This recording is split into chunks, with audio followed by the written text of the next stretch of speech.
In the beginning there was no here and no there. There was no firm ground to stand upon, no mountains to climb, and no rivers to follow. There was only a vast, cold, slushy swamp, a primordial quagmire where the earth and the sea were one, and nothing could take root. This was the time the Ainu call Mosir sikah ohta, the moment when the universe was born.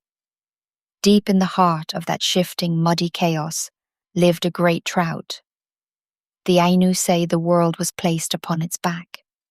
When the fish moved, the earth trembled. When it breathed, it sucked in and spat out the sea, creating the rise and fall of the tides. But the world was soft. It had no shape. It had no life. So the Creator looked down from the highest heavens and sent a messenger, not a mighty eagle nor a fierce bear, but a small spirited bird, the Water Wagtail. When the tiny bird arrived, it was faced with a world that was nothing more than mud and water. It did not turn back. Instead, it began to dance. It fluttered its wings against the sludge. It stomped its tiny feet. It beat the earth over and over again with its tail, packing the mud tight, pressing it into solid ground. Where the bird danced, the mountains rose. Where the bird stepped, the plains were formed. The wagtail danced until the land was firm enough for life to take hold. And even today, if you watch the wagtail, you will see its tail never stops moving.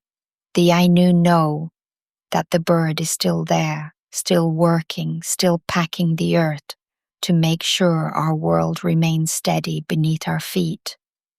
But the earth was only the beginning. The land was ready, but the people who would inhabit it, the Ainu, needed to learn the way of the world. The Creator sent the divine hero, Aioina, to descend from the heavens.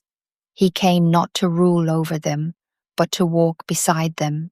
He sat by their hearths and taught them the sacred crafts.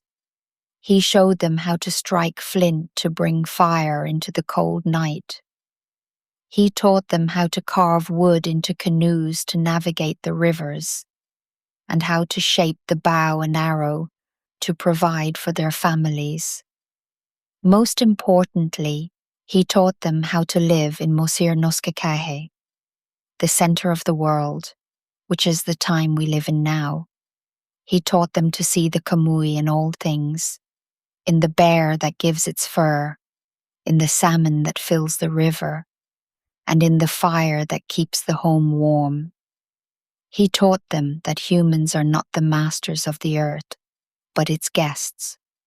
He showed them that by offering prayers and respect to the spirits, the world would continue to support them.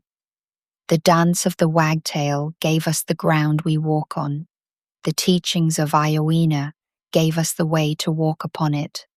And the giant trout resting in the deep keeps the world afloat, waiting for the cycle of existence to continue. This is the story of how our world came to be, passed down through generations, living on in the hearts of those who still listen to the wind, the river, and the small bird that dances upon the shore.